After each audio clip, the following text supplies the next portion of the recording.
All right, so let's hope you guys can hear us here as we are off and running on the NBA tip-off show powered by WagerTalk.com as Game 2s continue tonight in the association. Andy Lang, the prop god, Rob Veno here with us, and excited here, gentlemen, for this card tonight as we finally saw some teams cover last night. Hard to believe, but it is possible. In fact, even though the home teams continue to dominate here. So we're going to take a look at some of these games for you. And of course, those of you that have any questions joining us live here today, drop them in the chat room and we'll see if we can't come up with a list of plays that we like the best here. Andy, going to start it off with you in a game where everybody I've heard is anticipating regression coming for Damian Lillard and the Milwaukee Bucks here tonight. However, I could probably argue that I didn't see him make a bucket in the second half, so maybe regression already hit Damian Lillard in that series. But the reality is, do you have any faith on your Pacers tonight to get back in this and get it done here? Yes, absolutely, I do. It was the worst of worlds for the Pacers, and it was the best of times for the Milwaukee Bucks, and you got to believe that, yes, regression is coming. The Pacers are not going to be that bad, and the Bucks are probably not going to be that good. And remember, it was just one game. That was one home game for the Milwaukee Bucks. Rob and I were talking before the show started, like, the Nuggets have that insane win. They're down 20. They come all the way back. Murray wins on the game winner. That counts as one win. The Bucks blowing out the Pacers, that counts as one win. It was easy peasy for Milwaukee, and it was blood, death, sweat, tears for the Nuggets. So I think you just got to remember it was one game. I actually built the same game parlay with this thinking. If you're a believer that there's regression coming, there's a 3-1 same game parlay that you can use in this game. You can take the Pacers money line and you can add the under 115.5 on the Milwaukee Bucks team total, and then under 3.5 Damian Lillard 3-pointers, and that gets you 3-1. That's plus 300 on that one. So if you think that Damian Lillard is not going to be that insanely hot, this is a really good way to attack it.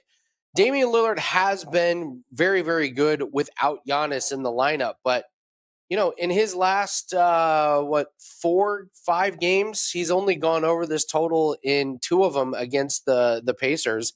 And in the last 10 games, he's only gone over 3.5 3-pointers in 3 out of them. So this is not a guy that makes 4 3-pointers a game. Sure, he's going to take a lot of shots, but I think if he comes out a little bit cold, you're going to see him be a little bit more of a facilitator, and volume may not get him there. So if the Pacers are going to win, there's a really good way to take advantage of it. It's fade Lillard, fade the Bucks on the team total, and just take the money line. So plus 300 certainly has my attention in this one.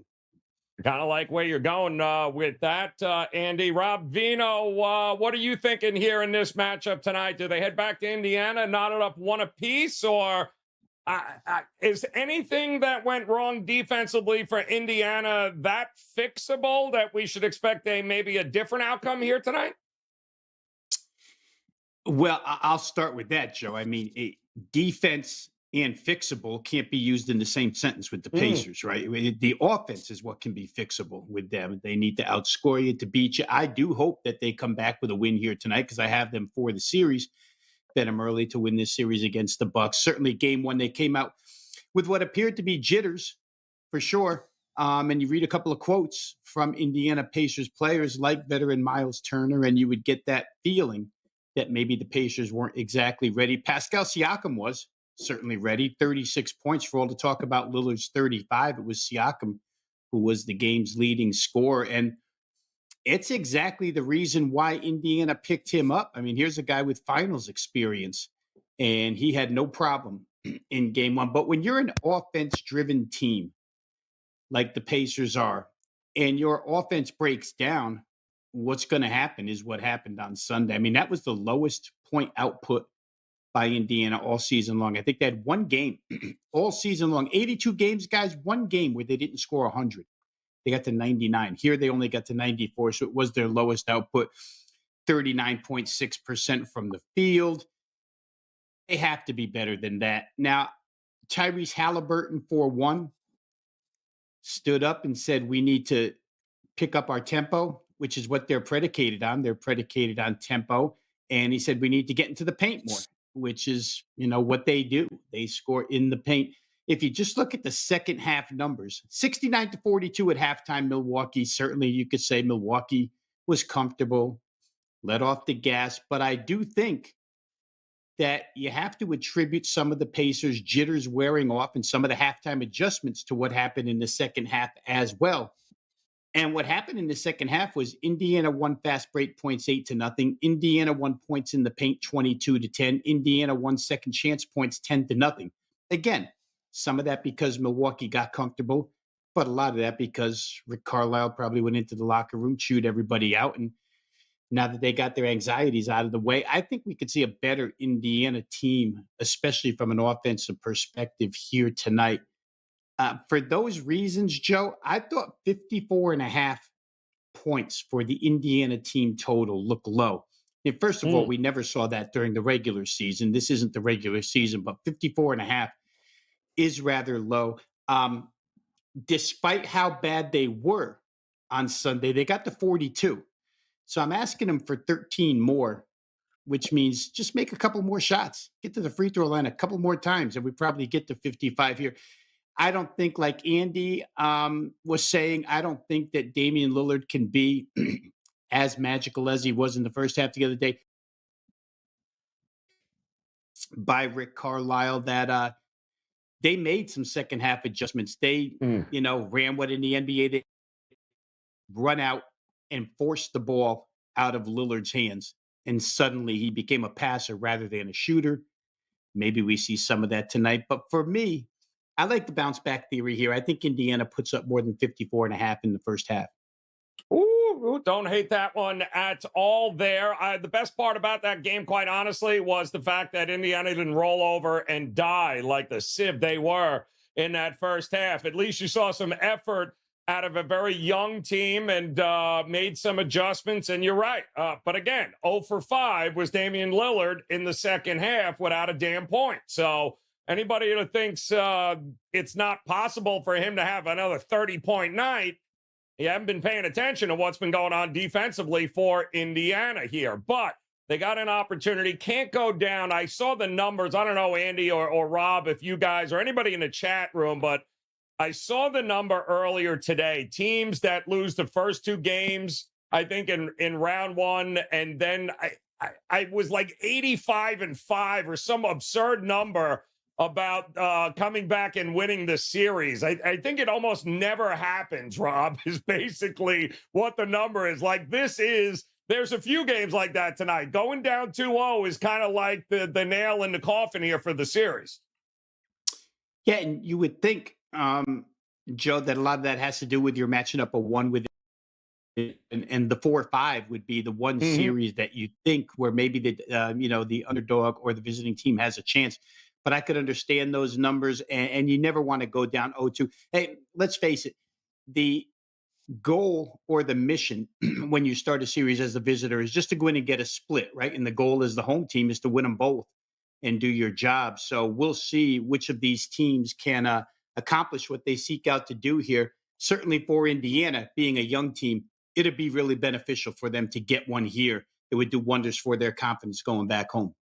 Yeah, no, absolutely. Well, shout out Big Daddy in the house. Have is here, a life in Vegas. Eric AOD in the house. Been looking on the back of milk cartons for you. Damn, dude, good to see you again here. Shout out to those of you joining us via Instagram as well as YouTube Shorts, Facebook, and let us not forget, of course, we have our normal YouTube channel there, our regular one. Don't forget to hit the like and the subscribe button if you guys have a chance. And a shout out to those of you watching us on X as we're going to take a look at another game here tonight, game 2, back against the wall. And that's going to be with the Phoenix Suns here tonight. Minnesota, pretty impressive, although I am starting to see some money come in on them. 2.5s. In a lot of spots now, 211.5 is what we're starting to see. The total coming down a little bit here. Andy, talk to me here when it comes to Phoenix. Are we going to get a better effort I don't know, from Grayson Allen to name one, or really anybody else on Phoenix. Can we get enough points to get this thing back to Phoenix, not up one apiece? Yeah, we'll have to check on the Grayson Allen status. He burned me. I had him over his 3 points, mate. He was terrible from shooting, and then he sprains his ankle. So at this point, I think he's still questionable. Not sure if he's going to go or not, which is a real bummer because he actually has a lot of effect on some of the props for the Phoenix Suns. If you're looking at if we're just looking at him, his rebounds and assist total is 5.5, and he's gone over this in 9 out of the last 10 games. He went over, despite the fact of his bad shooting performance, he has gone over in the last 3 games against Minnesota. So if he plays, you might be looking at that one. And if he doesn't go, that's extra 3-point shots. For there's going to be 5, 6, 7 3-point shots to go around. And, a guy, Kevin Durant, his 3-point shot total is 2.5. And this is a guy that has not gone over against Minnesota this year. He only had 2 makes last time. But if Grayson Allen isn't in there, maybe he gets another extra shot and he goes over there and you're getting that at plus money. So I like that one. The book sniffed me out. I was looking at taking Gobert over his rebounds, but they have put that total at a really, really big number. I did think it was interesting that when looking at Rudy Gobert in the last game, that he went under his steals and his blocks. He didn't have any. And is he having that big of a impact that maybe Phoenix just isn't challenging him? Or maybe they just didn't challenge him in that one, but you can grab his under steals at plus 143. You can grab his under 1.5 blocks at plus 120. And like I said, he didn't have any. So maybe Phoenix has said, hey, we're not even going to challenge him. We're not going to give him a chance to really assert himself on the defensive end. We're going to settle for mid-range and 3-point shots. So you could be looking at some really, really nice money, kind of doing a little bit of counterintuitive thinking, taking under on Rudy Gobert steals and blocks there. But unfortunately for the Suns, I got to wait and see what's happening with Grayson Allen, and it's probably not going to come out till a couple hours, maybe an hour before tip-off, before we know exactly. So it's wait and see approach for the Phoenix Suns props in this one. Yeah, I will say this, Rob. I mean, if guys can go, they're going to go. The bottom line is, though, it was they can certainly use him. But quite honestly, they've got 3 guys on that team who never take it to the rim anyway. I always thought this matchup favored Phoenix because you got a 3-headed monster that can pull up from anywhere on the court and knock down shots and, render Gobert and Cat, all these. This great defense, what difference does it? They ain't taking it to the rack. So, but they got to do it here, and that's the problem. And I don't know whether or not we can trust them. You got to think Durant and Booker, and this is their game, is it not here, Veno?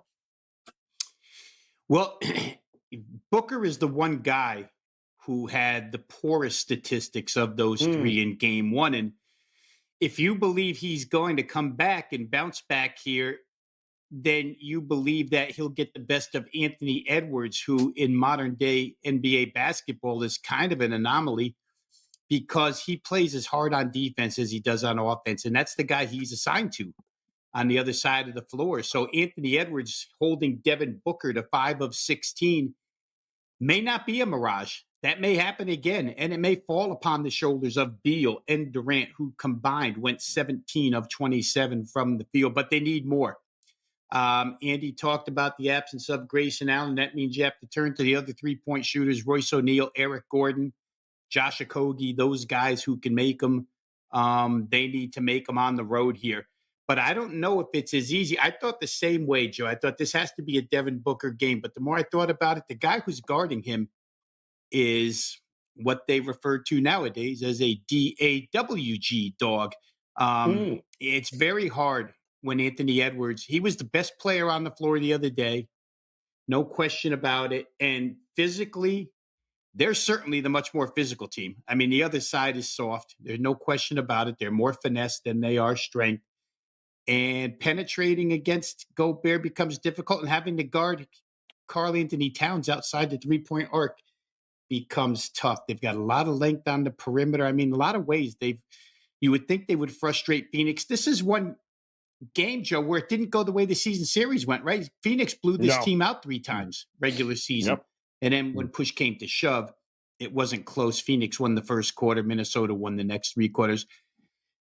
With that one under their belt, I almost feel like Minnesota's even more confident now, and it's going to be difficult for Phoenix here. I'd rather wait for them to get home. If you're a believer in Phoenix, they're now plus 145 to win the series. Maybe you take your shot here, because if they do win tonight, you're not going to see that plus 145 anymore. But I don't know that I'm on Phoenix's corner here. I like the way Minnesota played. I think they've got enough firepower, and certainly they're the better defensive team. So we've got some interesting comments coming in on the chat room. And again, welcome those of you joining us live here today. Game 2's here tonight on this Tuesday. We are certainly looking forward to them. It has been home dominant, though, when you look at what we've seen thus far, Andy and Rob, it has been all about the home teams. We got the Lakers finally, who I believe the comment in the chat room, if I'm not mistaken, was they're done. When they lost that game last night. But don't forget, good teams win, great teams cover. The Lakers did get that cover last night, even though they didn't win that game. The Sixers did the same. Sixers and Lakers found ways to throw up all over themselves like we've never seen before. So kudos to the Sixers and the Lakers. But other than that, Veno, it's been as chalky as ever. So let's say Minnesota wins again, another home team. I mean, you look at the home favorites here tonight. Milwaukee is now a favorite coming from a pick 'em. We'll talk about the Clippers coming up. Can you remember a start to the first round being this chalky through 11 games already? No, especially with the big numbers, Joe. I mean, the big Right? numbers, it has, Miami with 14.5. You could throw that in the garbage that day. The Orlando side getting 5.5, 6, not good. Tonight we have we have 3 home favorites. Basically, they're asked to win the game. No line higher than 3 points. So to get a dog to cover, you probably get an outright win with that cover. So it might not apply as much to tonight, but New Orleans got it started on Sunday night. Oklahoma City looks like they were overpriced, and then it carried over to the Sixers and the Lakers yesterday. But all those teams, again, we're getting bigger numbers than what we're seeing here tonight. So I think, again, if you think that visiting dogs are going to get the job done tonight, you're probably just as well to play money line or play series price, because they're all down 0-1, and they're all priced higher to win the series than they were before game 1 happened. I'm seeing a lot of Kevin Durant in the chat, Andy Lang, and I believe his PRA, and you got to figure that, listen, Durant is going to get whatever Kevin Durant can get, right? 35.5 points, assists, and rebounds is what I saw this at this morning here. And this is all about Kevin Durant here. It would be great if Bradley Beal could help him or Booker, but since they're such an unknown commodity, if I'm looking to play a PRA, I'm looking at Durant, period, because I have a pretty good idea of what we're going to get from him. Yeah, he went over last game. He's a tough one, because if we're just going by the numbers, and if we're only looking at the numbers, he's only gone over this in 3 out of the last 10 games versus Minnesota. Earlier he's played him 4 times this year. He's only gone over twice. He's a tough one. Joe, listen, I really preach this. I stay away from the big name guys. I just don't feel like there's value there. Like when you look at the numbers of the big name guys, their PRAs are pretty dialed in. It's tough to find value on them. So, yeah, this is a Durant spot. Over the years, he's normally come through with this, but this is a different team. This is a different year. This is a different opponent. So I'm not sure if I find value in Durant. Now, if you want to lock it in now and hope that Grayson Allen is out, you're going to get a couple points, probably value there. But, these big name guys, I can't get to the window on them. As much as I like to believe in Durant, much as I like to believe, we could see a 40-point game The numbers just don't bear it out. I'll save my money for bets elsewhere. Yeah, it's and I don't blame guys. Listen, if you're backing Durant to get it done, you're probably backing Phoenix, Veno, right? I would gather that those that are looking at Durant, and I think his point prop alone was 25.5. I think that was it, Andy, somewhere in that ballpark. I think it was 25.5, and they ain't winning if you don't get 25.5, right, Veno? Or do you think that he might just go off and they still lose? That's a good possibility, right? I mean, he had 31 and they still lost, and they lost big. Yep. They didn't just lose, they lost big. And like I say, he and Beal shot 60% from the field, didn't have a lot of shots, 6 of 10, but Bradley Beal still had 15 points. The guy that was missing again was Devin Booker. And you know, the old adage, Joe, that these role players, they perform at home, but not on the road. And for Phoenix the other day, Royce O'Neal at least hit 4 threes to help out a little bit.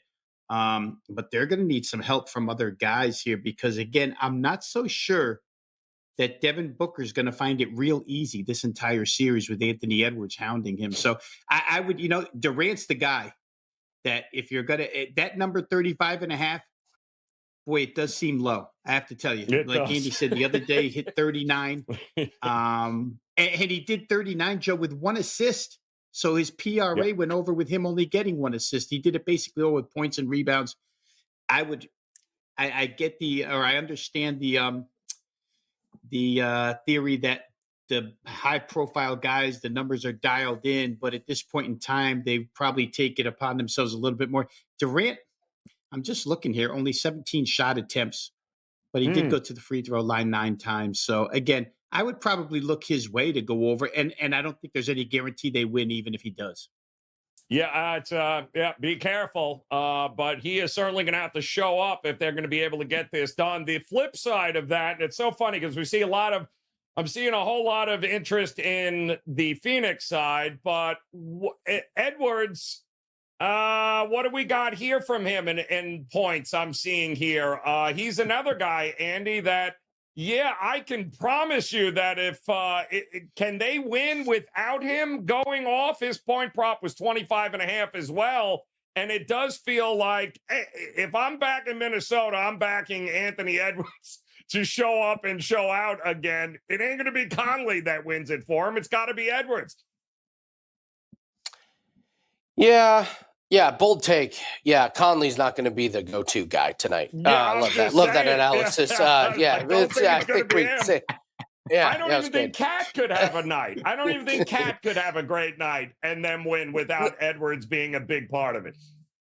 No, so it's interesting. Did Anthony Edwards just have a random one-off game against the Suns team? Did he step it up in the playoffs? That's a huge question. Yep. Because listen, he had 33 the last game against Phoenix in the playoffs. That's fantastic. In 3 games against Phoenix in the regular season, he had a combined 43 points. He had 13, 17, and 13. So what he did on 420, and I see the 420 crowd in our comment section. Yeah. What he did was a complete. What he did was a complete. And there's definitely some Durant shout outs about 420 in the comment section.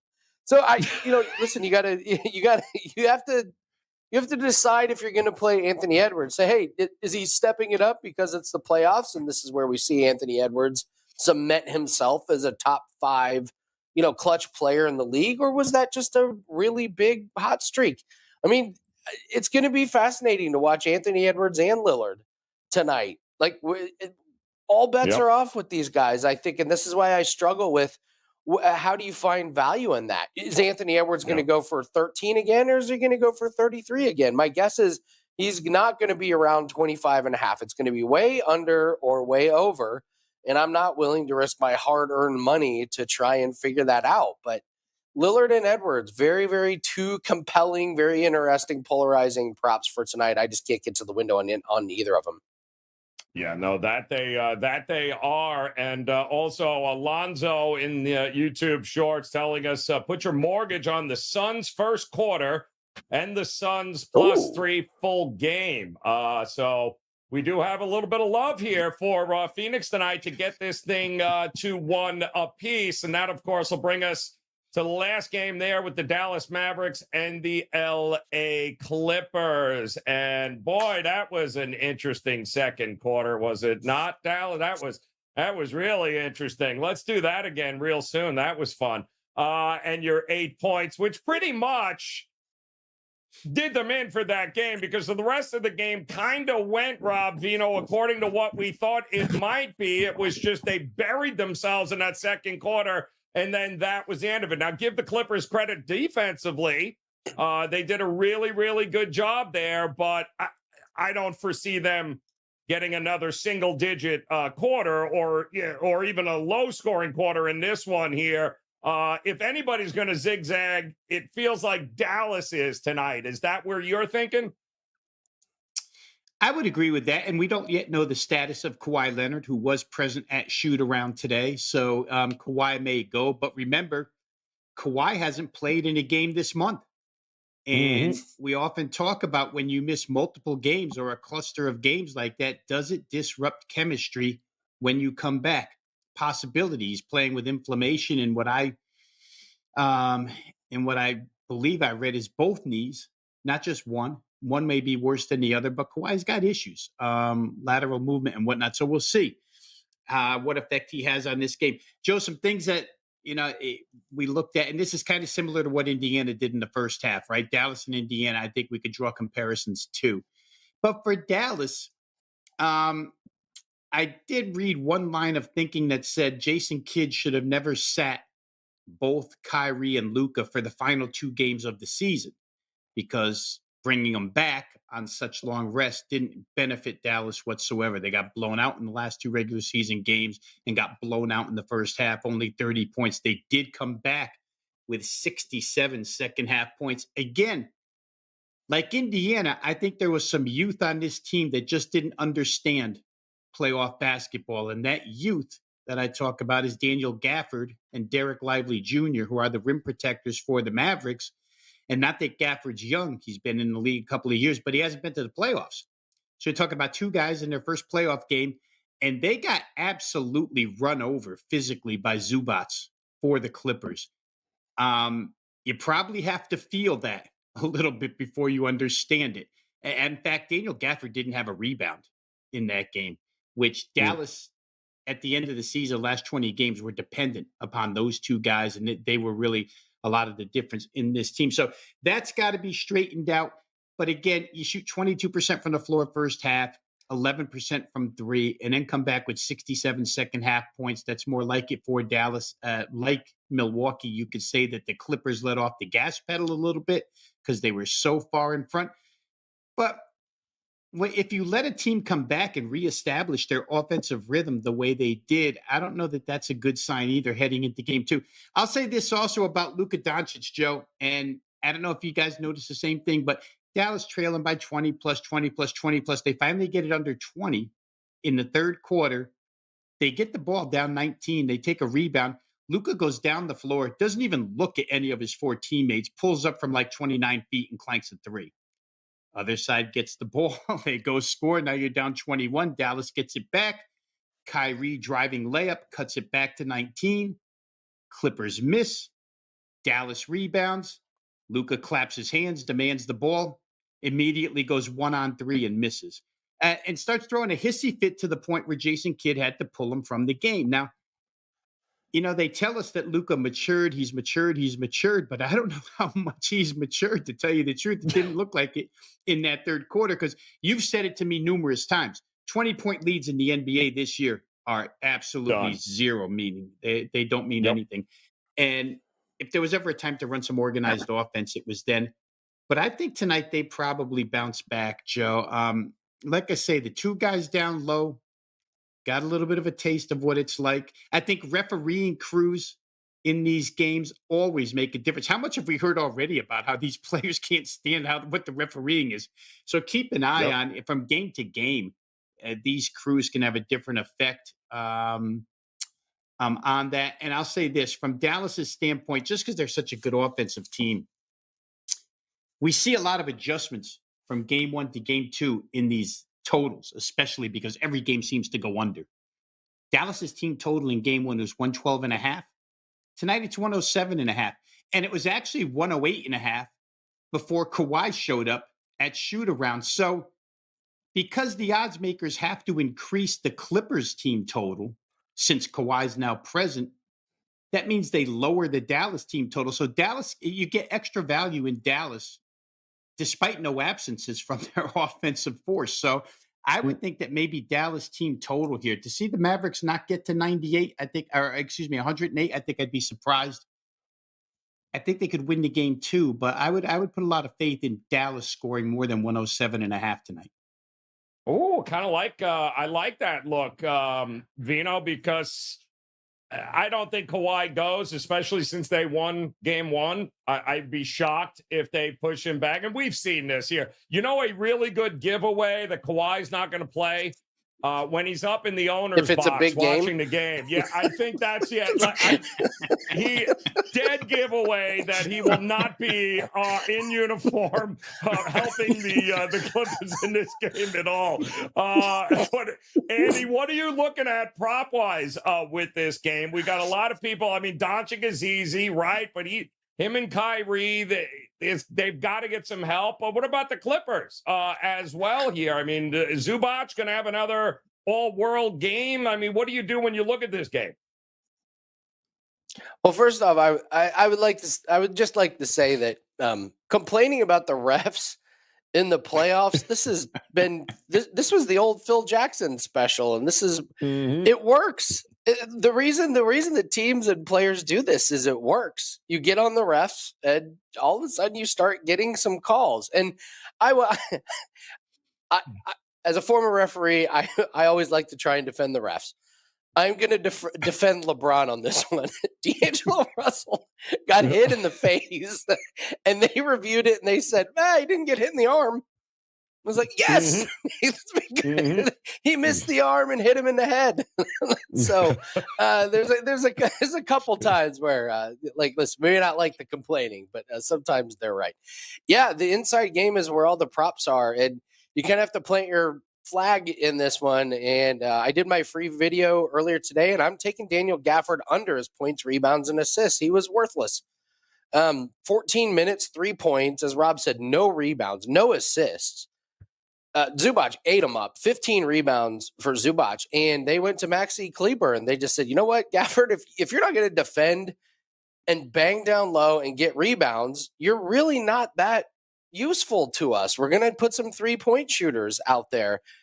He's got a short leash. If he's getting eat up again, they cannot afford to have him out there not getting rebounds. It's like, well, if you're not getting rebounds, we can put a power forward masquerading as a center out there and at least try and stretch the floor with Zubac. So if you're a believer that Gafford may struggle again, which I think he will, I would look at Daniel Gafford under 16.5 points, rebounds, and assists, because the Mavs are quick to pull him out and have him not play very many minutes.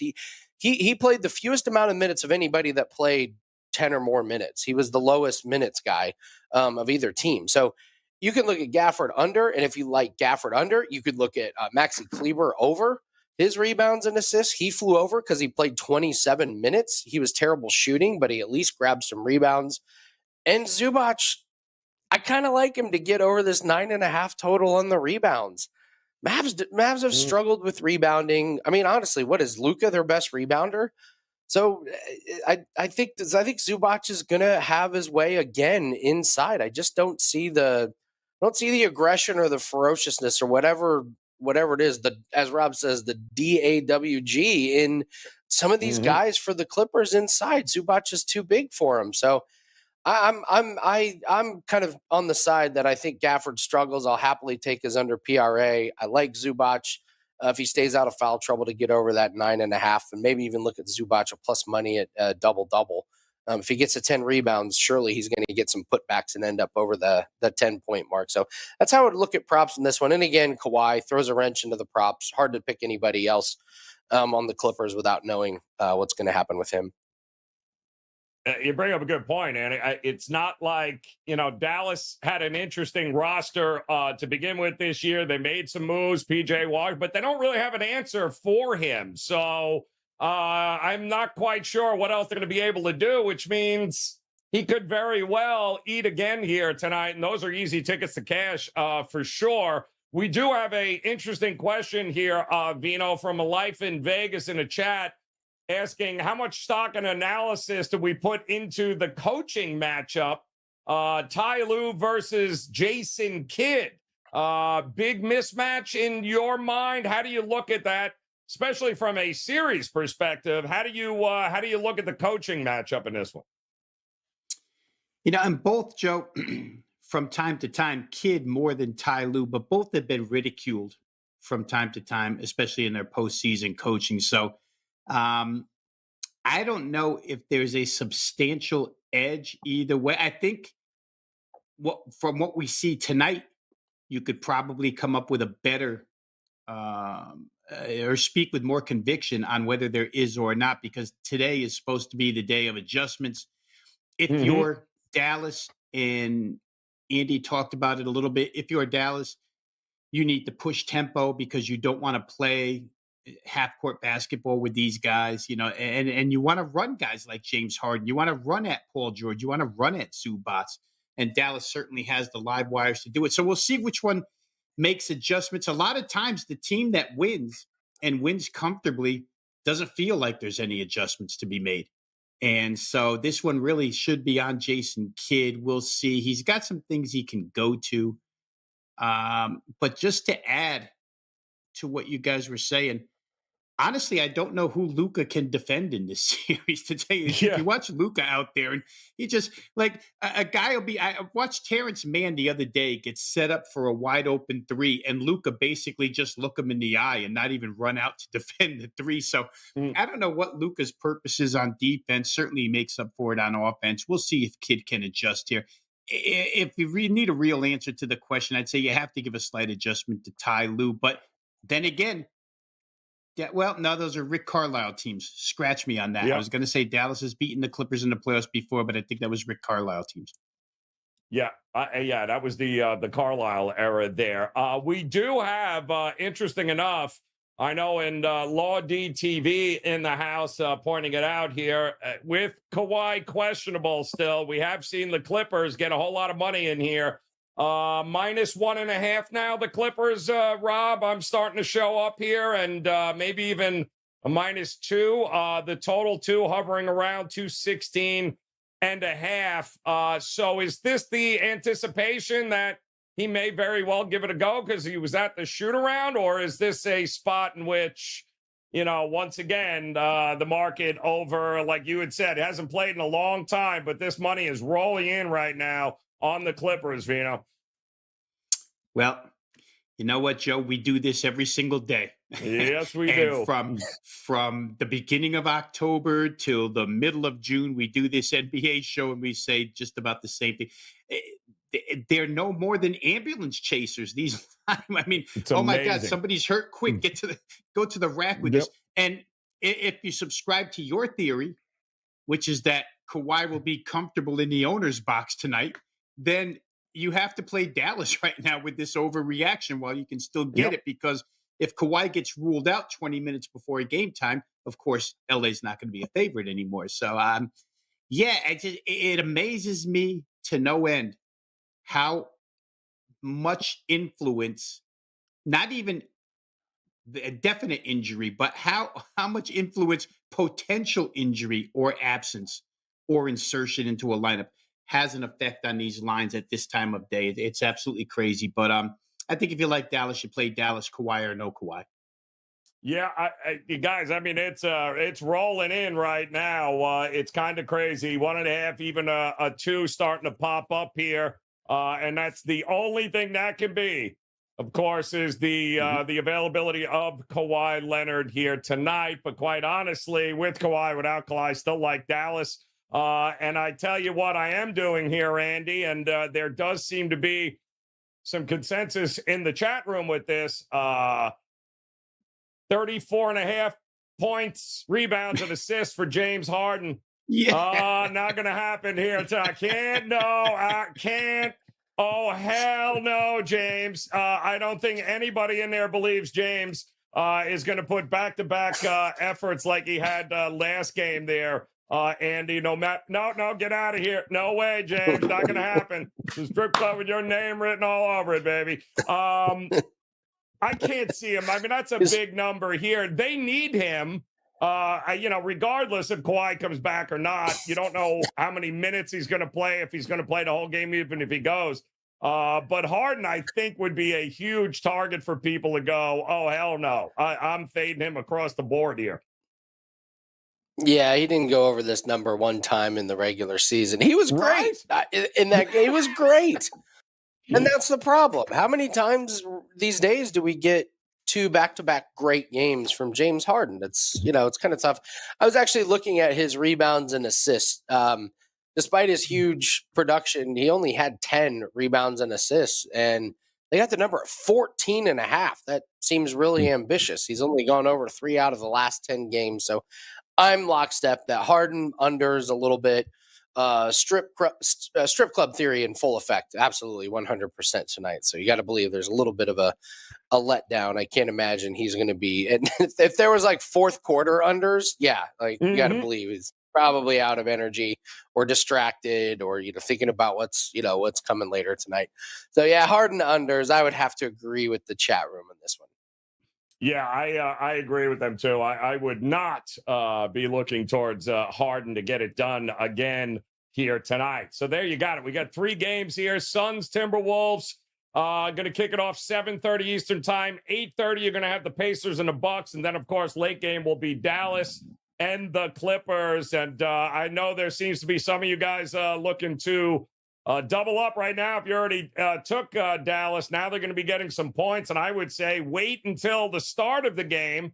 And if the Clippers run out to a little lead there, Veno, you can probably get over a bucket, 3.5, maybe even or better once this game starts, especially if Kawhi Leonard is officially ruled in here. So if you haven't bet it already, I don't know, should we be jumping on Dallas now, Veno, if you haven't bet it already, or would you wait just a little bit longer? Because if he, in fact, does get ruled in, are we looking 2.5, 3 before it's all said and done? We are. And if he gets ruled out, we're looking at Dallas being a favorite again. So that's the bind they put us in, right, Joe?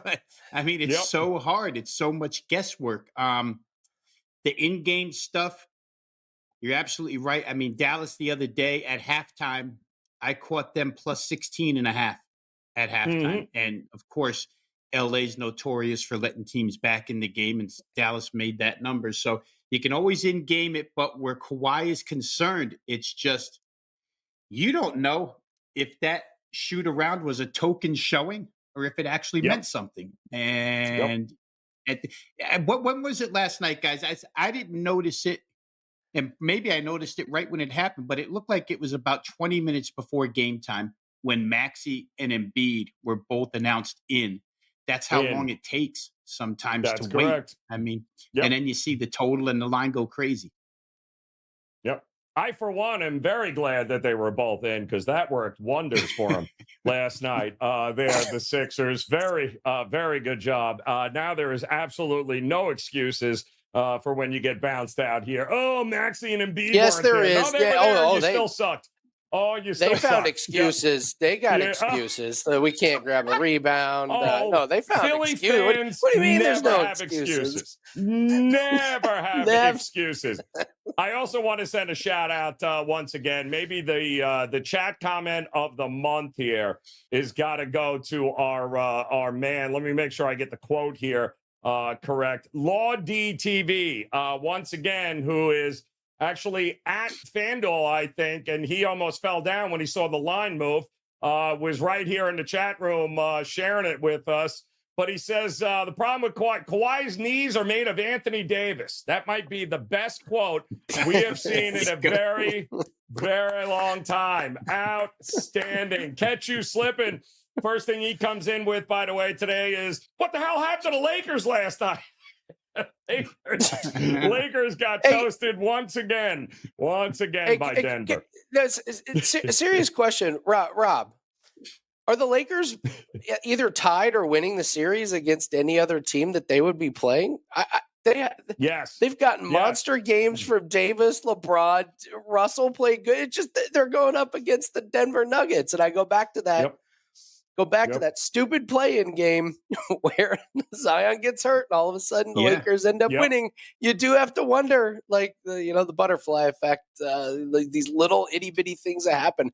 I don't think the Lakers have played that bad. I'm just, I would wonder if they were playing. What if they were playing OKC? What if they weren't in altitude? Joe, I was just going to say, Joe. It's the like, same old story. Every game they play in Denver, it's the same old story. Race out in the first half, look great, and the second half just starts to erode.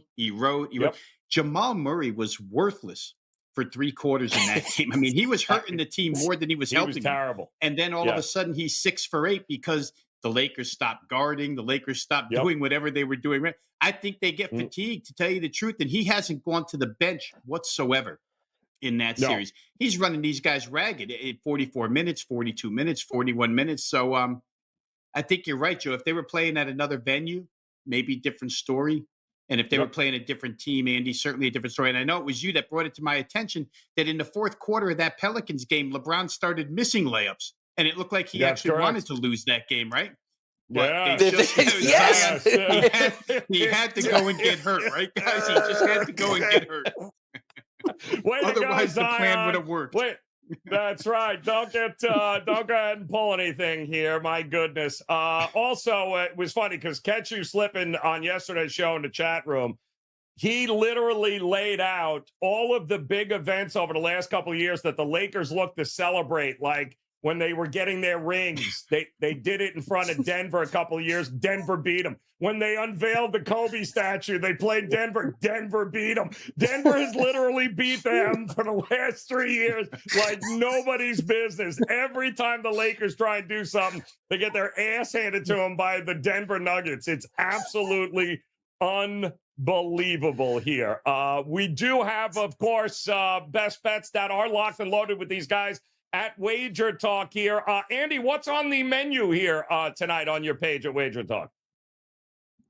Tonight we got one pack that is up. It's an MLB pack with just one game of the week. This is what I'm doing in MLB this year. I'm basically doing 1, maybe 2 games a week. It's worked out great. I'm 6-1.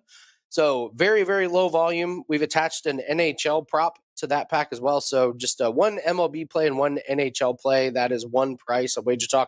And we got a 5% UFC play that is up. I would encourage everyone to get on that before the lines start adjusting. They're gonna keep moving later in the week, but lock that in now. We're having a really, really nice MMA run. 6-1 on those. We easily hit our last 5% play on Alex Pereira. I see Cheshire Cat and I were celebrating live when Alex Pereira cashed our 5% play. So we're having a really, really good run in MMA and UFC. So encourage everyone to get the 5% play for tonight. Grab that MLB play. You're going to get a free NHL prop attached to that one. And Daniel Gafford is honestly my best play in the NBA. So I didn't put it up for sale or anything. It's a free play. We talked about it here on the show. So let's cash that one, MLB, NHL, and 5% UFC. There you go. Andy Lang, lock loaded. Gafford is his best bet here tonight, guys, in that game. And Rob Veno, how about you, my man? Locked and loaded here tonight? We are, Joe. Para plays up 1.4% best bet, 1.3% top play, both up and available right now, WagerTalk.com. NBA's been good to me this month. We're up 18 units here in the month of April, hitting 60% of our plays. So like a couple tonight, wasn't as thrilled with the card last night, but I think we see a couple opportunities here, and we will as, these countless days of NBA playoffs go on. I think we can get a pretty good read on stuff. So check it out right now, WagerTalk.com. You can get a pair of NBA one best bet and one top play. All right. Well, hold on. Let's see. We've got royalty just decided to show up in the house in the chat room here. So I know he knows Miami doesn't play until tomorrow. But S.Warrior in the house showing up. The first thing he asked was, "Did you guys already pick Miami?" No. Tomorrow, didn't go over it. No, we did not. Didn't go over it. Tomorrow, join us. We'll do it one more time. A couple of questions, Andy, about it. I believe What was the best bet again with Gafford? There was some confusion in the chat room. Sure. Daniel Gafford under 16.5 points, rebounds, and assists. He didn't play very many minutes in game one. Zubac ate him up. And if he's not effective tonight, they're going to have to get him out of the lineup because he doesn't provide a lot of offense. And if he's not giving you that defense and that rebounding down low, he really doesn't serve a good purpose. So they're going to pull him out. They're going to put Kleber in. Kleber played 27 minutes last game. So he has to prove his worth with rebounding and defense. If he doesn't, it's going to be another very low minute night for him, only 14 minutes in game one. So that's the theory behind the play. All right. We got one more Veno there as well. Is that Carlos, I believe, in the chat room, wanted to know what was your best bet tonight here for the show? Were you leaning towards one play more than the others?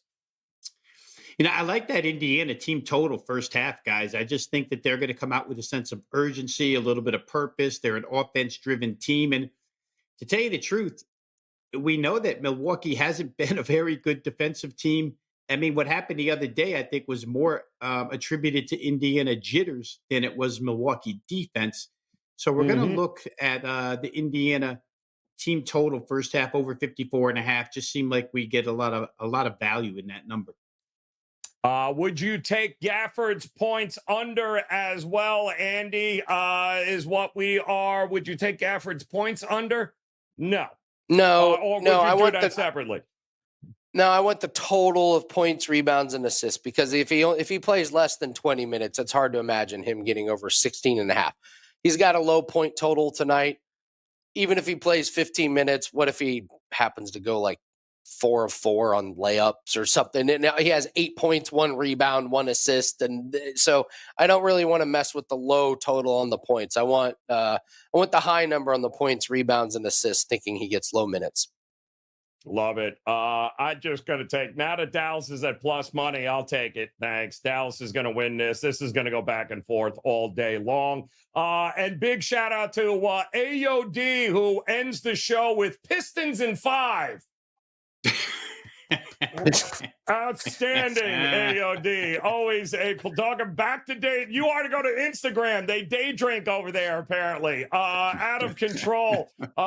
Gentlemen, that has been fantastic. Big Daddy, appreciate it. Thinks your pick is very interesting there. Veno, I agree with it. First game, 7:30 here tonight, but don't forget to head over to WagerTalk.com. Visit Rob's page. Visit Andy's page. These guys are locked, loaded, ready to go. Don't forget to hit that thumbs up if you could. We certainly appreciate it, and make plans to come back and join us. Yes, you, S. Warrior. We will cover the Miami Heat, the Boston Celtics, and the New Orleans Pelicans taking on OKC. We will do that again tomorrow and see if we can't get a little zigzag going. Until then, guys, best of luck with the plays here tonight. We'll see you again soon. Good luck.